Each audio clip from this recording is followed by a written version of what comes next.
Cairns to conclude. Thank you. I'd like to start just by addressing some of the blatant misinformation aired by deputies in here today. So Sinn Féin and government said that 302 million is generated for the economy through the industry. Now, there was 1,606 race meetings last year and the average attendance was 288 people. So are we to believe that every meeting generates 188,000? Obviously, you know, the other claim is that some of it comes in from tourism, but I think we all know the vast majority of tourists don't come to Ireland to go to greyhound racing tracks. Another thing that has repeatedly come up is disputing the figures.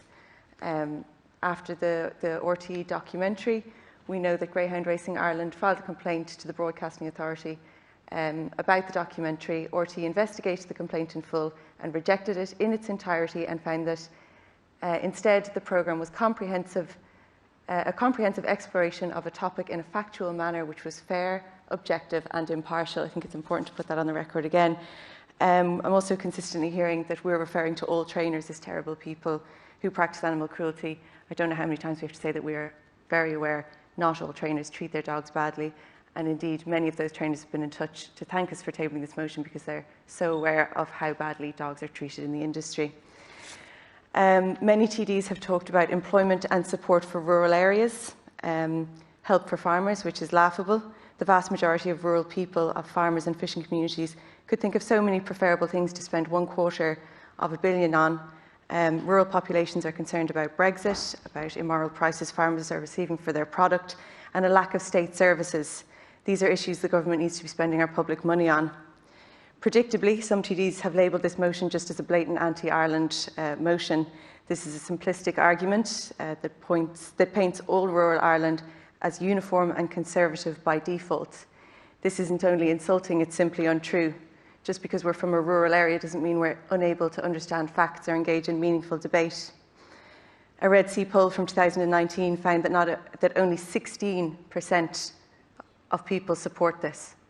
So it's simply not true to say that you're representing all of rural Ireland. Claiming to have a monopoly on speaking for rural Ireland is quite simply ridiculous. The government's amendment and indeed the Labour Party speak of the great progress that we've made in animal welfare, in traceability and greater accountability. The government's so confident about this it's willing to give 2.4 million, but we know that this is blatant lip service. Attempts by opposition senators and TDs in 2019 to have clear regulations around the export and breeding practices were disregarded. So we know that the two most controversial malpractices in the industry will not be properly addressed. Independent organisations, whistleblowers and other parties know this industry has proven to be incapable of the necessary reforms. The public knows this, they're voting with their feet.